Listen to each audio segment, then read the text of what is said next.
Van Blake, author of the Ancient Illumination series, as well as the Yambani Chronicles. I am joined once again by Jocelyn Short. Yep.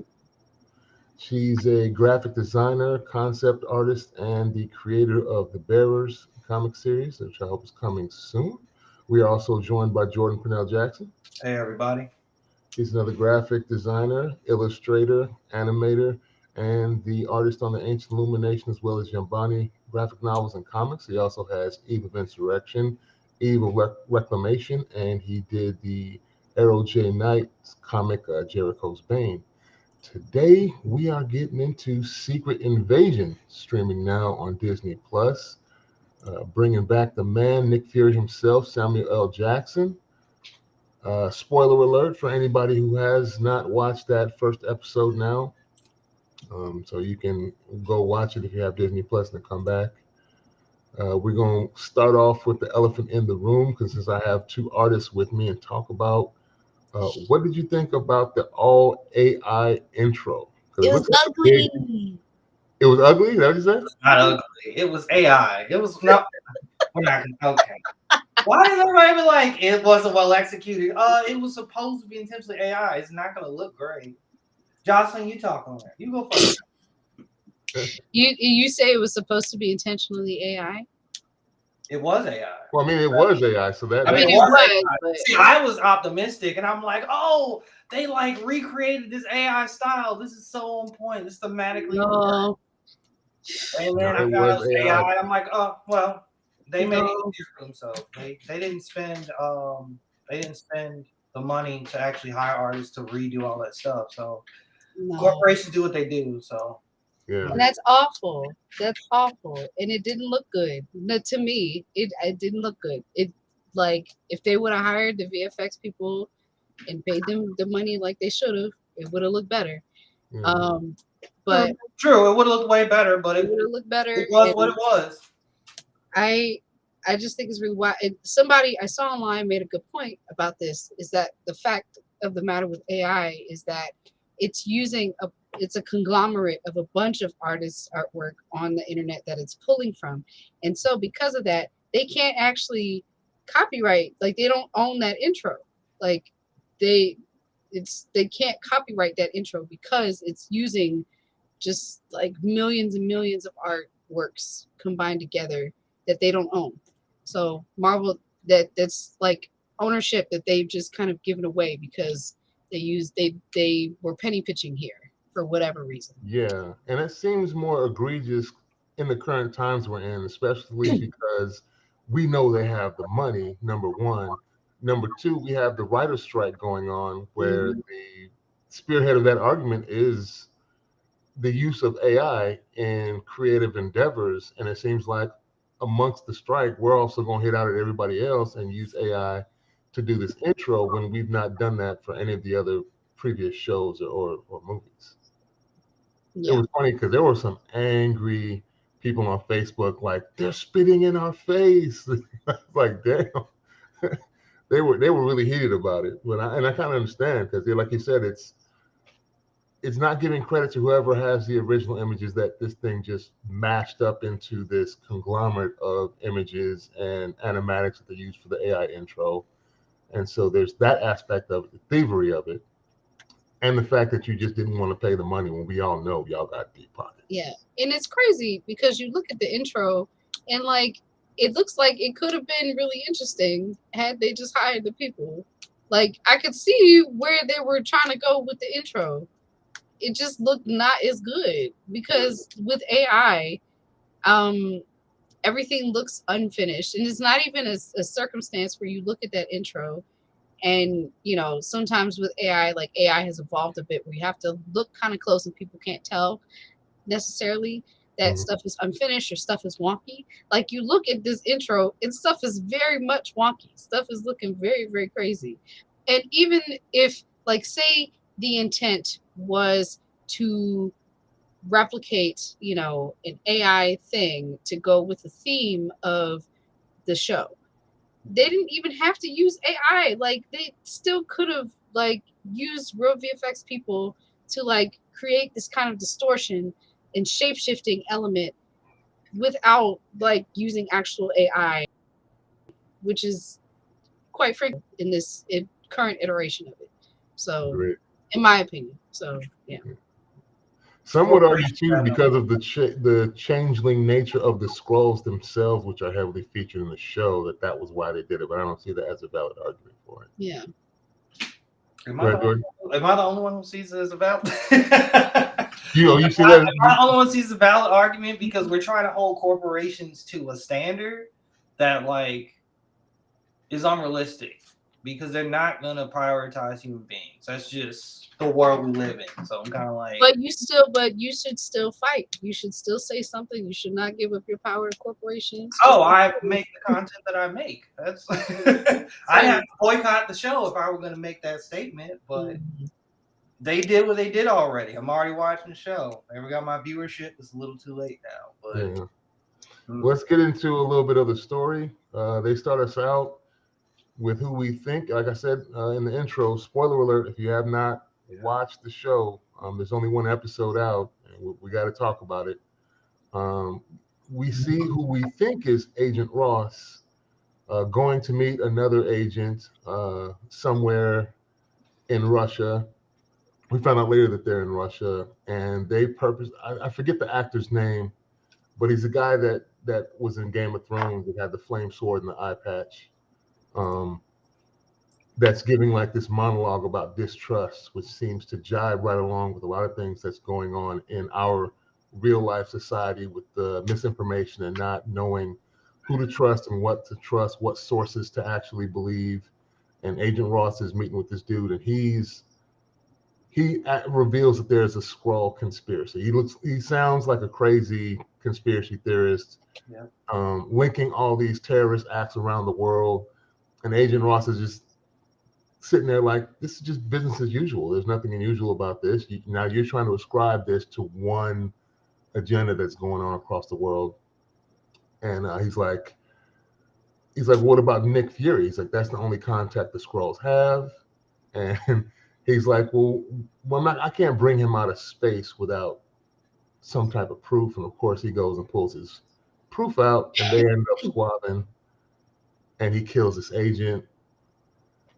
It's cool. I like this, mainly because it's boots on the ground, spycraft type show, street level, which we don't get all that often with Marvel. Some things are so elevated. We're dealing with superheroes, and above that, gods and these like universal beings. And now we're back to the streets of the everyday people and how it affects them. I think Agents of S.H.I.E.L.D. tried to do this a little bit with their TV series, and they're seeming to trying to do this again. And we find out that Ross, at least the one here that we see, and then when he dies after Talos runs him down, is a Skrull. What do you guys think about that? And how long do you think this is the real Agent Ross, or is this just? So I was when we saw the kind of the Skrull, the transformation of Ross, just the reveal of him being a Skrull, I was thinking, I'm like, because of what we see later in the episode, I was wondering, had someone had this particular Skrull taking Ross's body and is Ross held captive? But the last, what was it in was it Wakanda Forever? He was in Wakanda, so I'm like, somebody's infiltrating somebody. Well, he wasn't Wakanda. Yeah, he wasn't in Wakanda yet. Remember, he had got arrested at the end, and Okoye saves him. Yeah, exactly. So I'm like, he in Wakanda. So where does all this line up? Because I that was something I was kind of reflecting on. I was like, is he actually dead, or did someone just clone him from a video footage? Did a Skrull just kind of clone him from video footage and then just keep him living? So I'm curious about where the real Ross is. Everett Ross. Yeah. So we don't know. Yeah, we don't. This is up in the air, and I'm sure, story wise, plot wise, that they're going to dangle for us to think and theorize about to see whether he's actually dead or if they have him held captive, like we see other humans held captive in those little pods that the Skrull have. We find out we have two different factions of Skrull. One that's become like this militant. Gravix is this militant Skrull that's like, since you haven't kept your promise, we're gonna take the planet that you have now. We get Nick Fury back because we haven't really seen him because he's been on Saber the whole time. I keep the wife and I was watching it, and she's like, "Well, where's he at? He's in Saber." We've kept seeing this clip of him walking barefoot in the space station after getting up and like stretching or something and walking out the window looking out in space, and then we see him again, I think, in the Marvels trailer. Where Kamala Khan switches places with Carol Danvers and floats in the spacesuit next to the space station and like waves at him.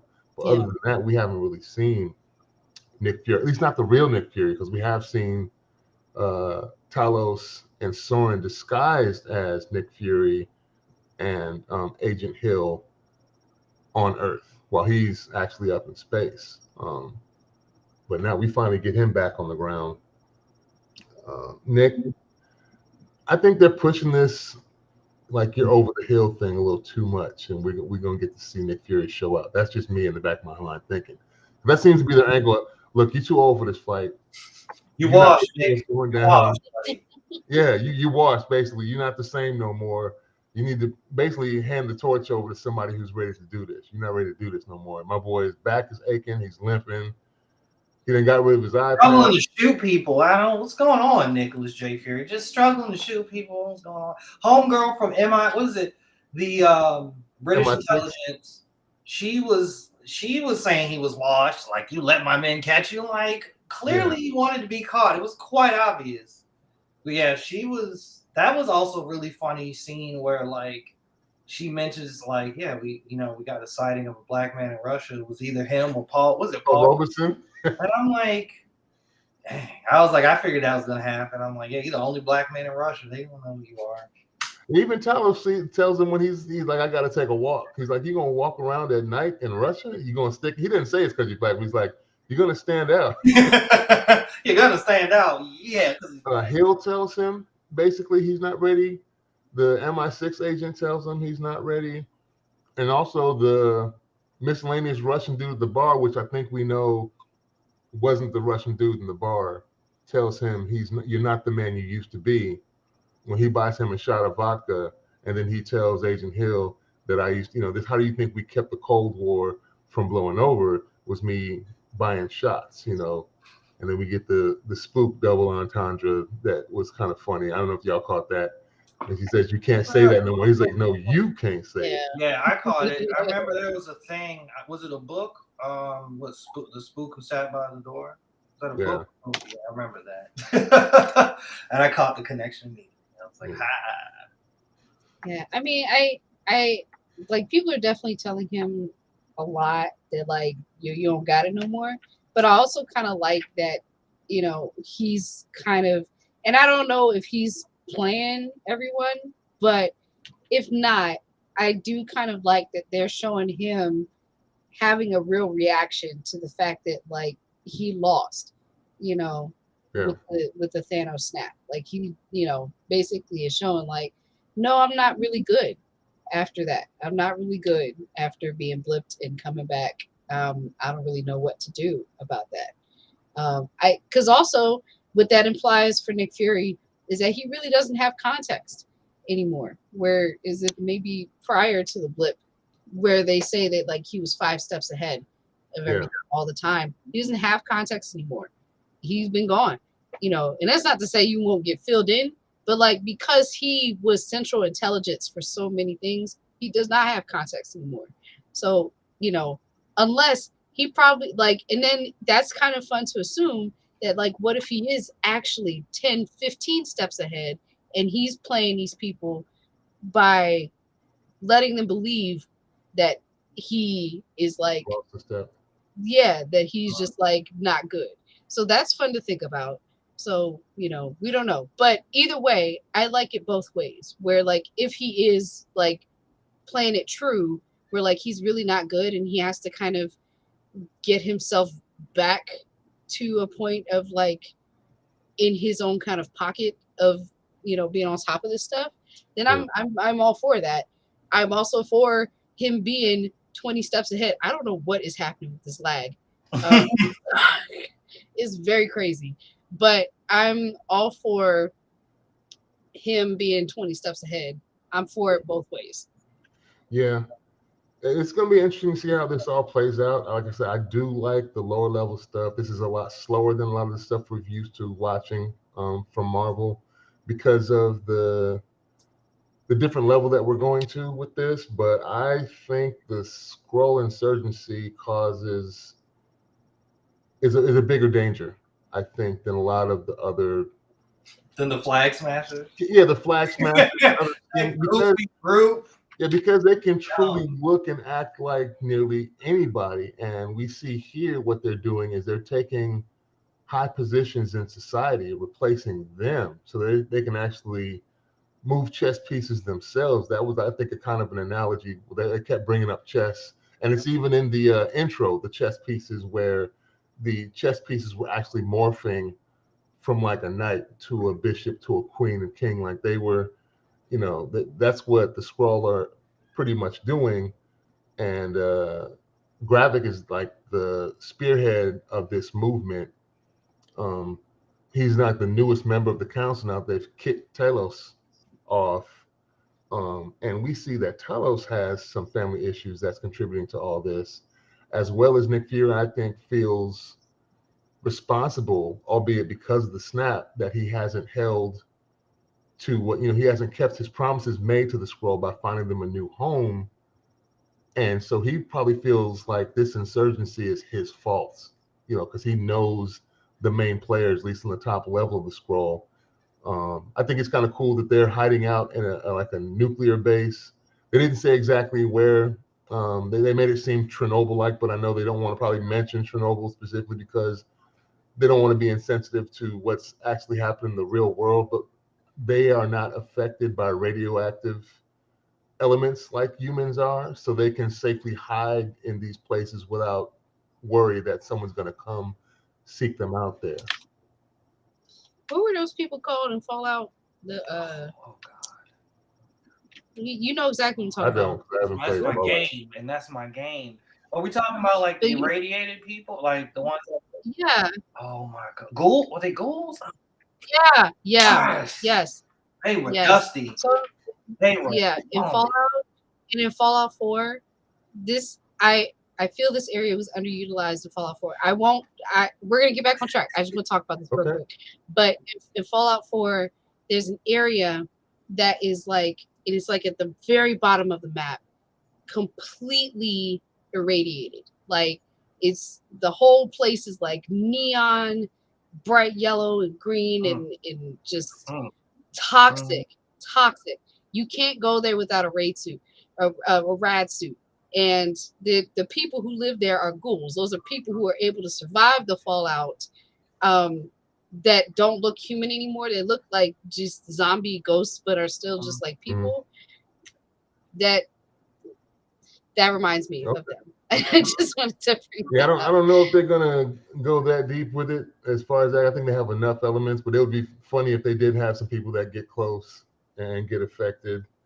We have Talos' family issues. We find out that among the insurgents, this underground Skrull group, Talos' own daughter is working with them, Gaia, played by Emilia Clarke, aka Khaleesi. She's up in the house doing her thing, and Soren's dead. Talos' wife and Gaia's mother is gone. So we know that's going to play into it big because we don't know exactly how she died. But he does mention to Gaia that she was killed by those you work for. So I'm assuming we're going to get some reveal down the line of what. And I'm curious now, do you guys think Gaia is really with them, or whether she's going to be the inside job for Talos later on? I think so. He could be lying. I feel like he could be lying. Like maybe he said that stuff. You think Talos is lying? Maybe. Okay. But I don't know. I'm not good at like plot guessing for spy stuff, but I don't like to do it personally, but I'm like, we're gonna play the game. Let's just play it. I just like to watch the thing and let's see where it goes. But I have this feeling that guy is probably going to be the double agent. She's probably gonna end up supporting her father ultimately. That's a vibe I get. But if it doesn't happen, then that's also cool. Nice surprise. Yeah, it's going to be interesting. That's going to be a reveal. I think they're saving for down the line how Son gets killed and who exactly killed her. I like Gravik so far. We see him shapeshift into many different appearances. Later on, it's revealed that a lot of people that Nick Fury saw throughout the episode was him over and over again. The little girl with the rainbow-colored ball, the other woman that was sitting on the park bench kissing that night, the dude at the bar, and the old Russian at the bar was actually him, because towards the end when he's kind of chasing him around, it's not an ice cream truck, but it was something that the little girl walks around and when he comes out, it's the older dude that he saw again. And everybody keeps turning around and looking at Nick Fury like, let him know, like, this was me again, this was me again. That was cool. This puts another level on spycraft to me when someone can shapeshift like this. they're very scary. You think about James Bond and He scared me. Yeah, I Spy and James Bond and all those type of shows. Great horror movie. Where they had to be really skilled about looking to see if they were followed. And they said, well, you can change your appearance around the corner, and even if you were followed, like, that's another person. Like, damn, where'd they go? And like, they're still right there. You just don't know it. It's crazy. Yeah. Were you all shocked at all by the ending of this episode? Yeah, I felt a little it. bit. Yeah, a little bit. Because it's just, she's one of those people you never think would die because she hasn't yet.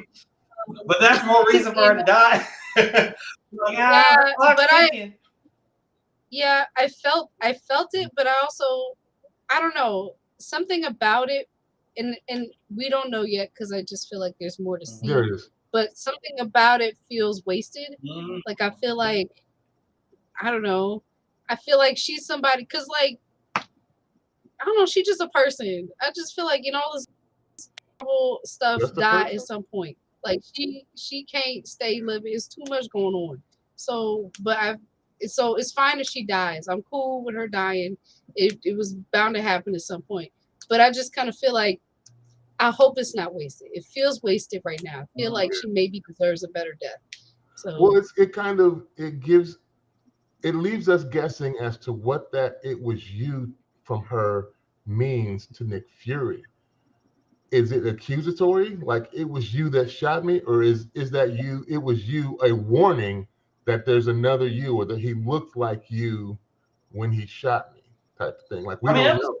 It's pretty obvious. Like, he saw the other dude over him. Yeah, so I think it was just her being like, it was. She don't know he saw that. But it's also crazy. So what difference does it make? The line was weird to me because it's also like, she saw him smirking at her. Yeah, as he shot her, and I'm like, Nick Fury would never like take joy in killing you. Like, so I was confused by that. Yeah, I was like, it was a dumb line. It was kind of a dumb line. Plus, it's comic book stuff, so I don't know if y'all feel the same. I'm kind of desensitized to it. Like, we saw Agent Coulson at the end of Avengers get shot and then come back in Agents of S.H.I.E.L.D., and they brought him back to life and brainwashed him, basically. He kept saying Tahiti's a magical place. So who knows if they don't take Agent Hill's body to wherever they took Agent Coulson's body to, and then just revive her later on down the line. Because I think it takes time for them to do that, though. It's not like an instant thing. She's not going to be back in like episode 3, but it kind of, I think, Jordan, we've discussed this, it kind of, it deflates the momentum they think they're getting by bringing that character back, but they might do it just because. What, bring her back? Yeah, No, it's comic book stuff. They bring everybody back after a while. Just permadeath Maria Hill, please. It's okay. Yeah. What was your feelings I don't overall know. about this first episode? It's all right. I'm kind of like I was. It was all right. Yeah. Jocelyn, I love your commentary right now. It was all right. It was okay. Yeah. It was Yeah, cool. Yeah, It was a fine thing. It was cool. Yeah. Action was all right. You know, it was fine. it was something slightly different. It's a little slow. Like I said, it's slower than what we usually get, but there was no real wow moments. There was a couple aha moments. Mhm. Like I said, when you see Ross as a scroll at the end, Agent Hill's killed. But other than that, I'm right there with you, Jocelyn. It was all right. I'm hoping. I'm still optimistic because I know they can make this into something, but we also know that they're capable of laying some turds too. Yeah, I like upon first watch, I just felt honestly I was confused because there was a lot of stuff I just felt like I had to catch up on. I was like, man, yeah, there's scrolls or whatever, but I was like, I don't even remember why they're here. Are they colonizing or what's happening? I was confused. So I had to watch an analysis video afterwards to get context. All right, okay, fine. It kind of felt like the pacing felt like the beginning of the what's the new Captain America show? What was that called? The Falcon Winter Soldier. Yeah, Falcon and Winter Soldier. Yeah, Falcon and Winter Soldier. Yeah. The pacing felt similar to like kind of the first, second episodes of that show. Okay. But yeah, it's okay. We'll see what happens. What do you guys think about this little refugee camp and their little passwords? What are you here for? Home in my own skin. What it was. It was what it was. Hey, it's cool they have their own little camp. That's all. They had a little black British dude in Russia. Yeah. You know what I mean? Like, buddy, what you doing out here? With them weird little hats with the little fin things on the side. Yeah. I thought the refugee camp was cool, like the fact that there is a refugee camp. I wasn't sure if like the scrolls are meant to be a representation of immigrants in general. Like I felt like, are they meant to represent like immigrants or Black people or both, people of color overall? And I know they're not necessarily being explicit or blatant about that, but I was just like, what's happening? Good point. I think they're being analogous on purpose so that whoever feels they can relate to that part of the story will relate to it, and if they don't think you're a part of that, they're not. I think it's purposefully vague, and like you said, they're not being explicit about who they're talking about, but it could apply to many different groups, which I think is a smart thing to do so that you have a chance to grab more viewers that relate to it and gravitate to that plot point. But they'll never come right out and say this is who we were talking about specifically. Yeah. But it can apply to a lot of people across the world, honestly. Yeah, basically the global other, not anyone that's not white.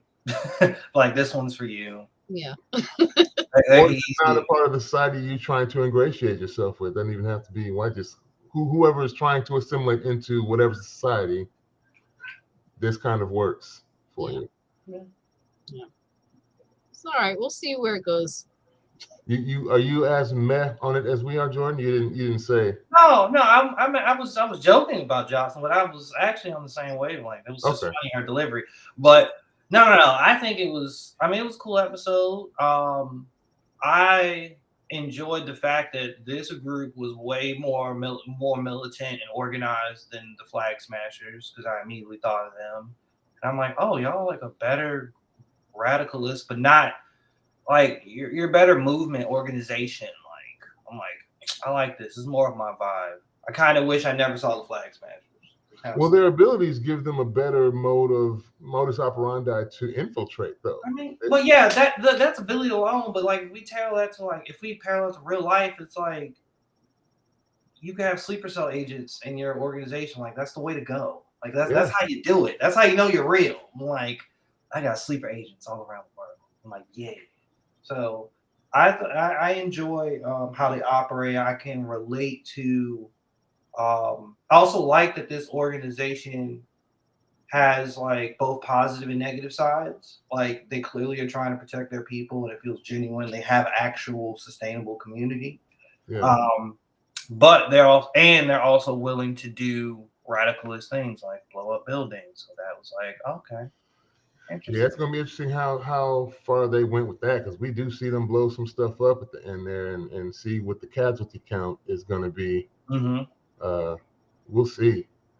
But yeah, they can infiltrate, and it's going to be interesting to see how deep down the rabbit hole they go with all that, and how far, and if that's going to be the breaking point for Gaia when she, because they're playing her like she's really heard about what happened, but again, like you said, she's for her people and wanting to get a home.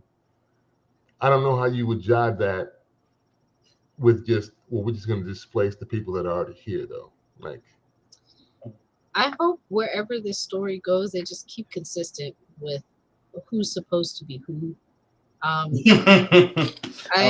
The show's gonna get confusing really fast. yeah, I just I hope they just keep consistent, and then I'm wondering when the show was finished, like being written.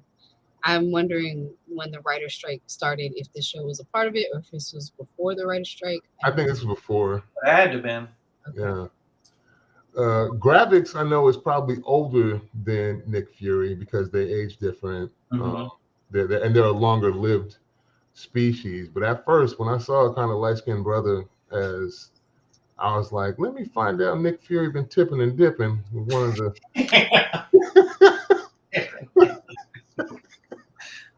Because someone else was talking to him and was like, oh, but you know them personally. Right. I was like, oh, come on now, Nick.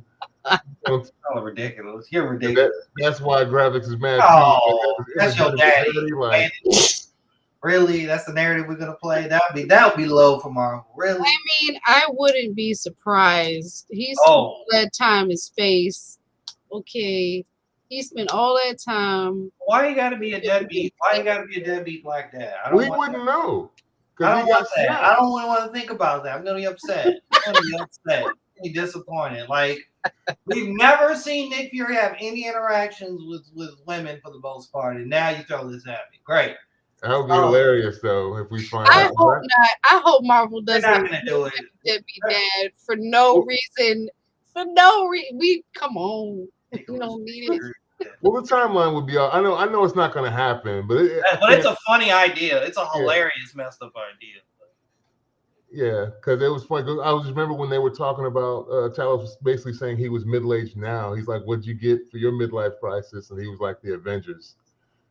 But then I thought, yeah, they got this new, young, up-and-coming Skrull. Because was he named before now? What do you mean, Gravik? Gravix, was he named? Didn't they mention Gravik being the one who took it the hardest when he left? No, they did in this episode. But I'm saying prior to this, and any of the other films or TV shows, was Gravik named, or was he just created specifically for this show? That's a good question. You see what I'm saying? Like, if not, then if he's completely new and he's just new on the scene, because we know Gaia, we've seen her at the end of Captain Marvel as a little girl Skrull. I don't know if they're around the same age or what have you.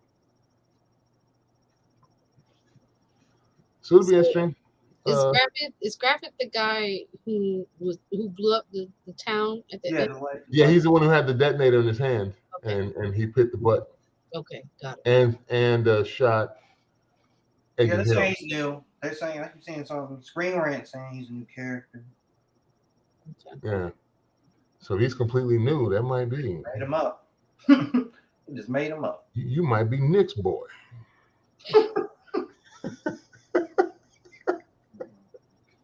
Some unnamed Skrulls, your mama that didn't make it as well. With oh my goodness, the crazy. That would be hilarious. They better not. Right. Nick Fury been tipping and dipping in them Skrulls. That is crazy. It's also like it's just also crazy because what if that, so like, say that that's true, like that dude is an alien, but also it's assuming that whoever he slept with is a white alien, maybe. That's what I'm saying. Why? Why? Why? That would be hilarious. But we know Sake. they're gonna keep stuff as PG-13 as they can, so we know it's not happening. But I can't deny that that's what was on my mind when I saw the brother pop up on the screen. Like, Lord have mercy. forehead's looking mighty familiar there, Gravity. What's...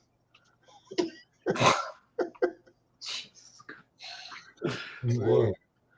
Well, once again, thank you guys for hopping in to discuss these things with me. We'll figure out what we're going to discuss next week. We'll probably continue this if everybody has time.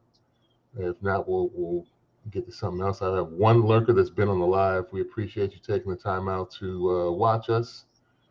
Thank you. Don't forget to check out the links in our description of this episode when we put it up on Spotify for podcasters. It'll have my author website, Jordan's website, and Jocelyn Short's website as well if you're interested in any of their art on my books. We will talk to you all next week. Peace. Bye. Peace.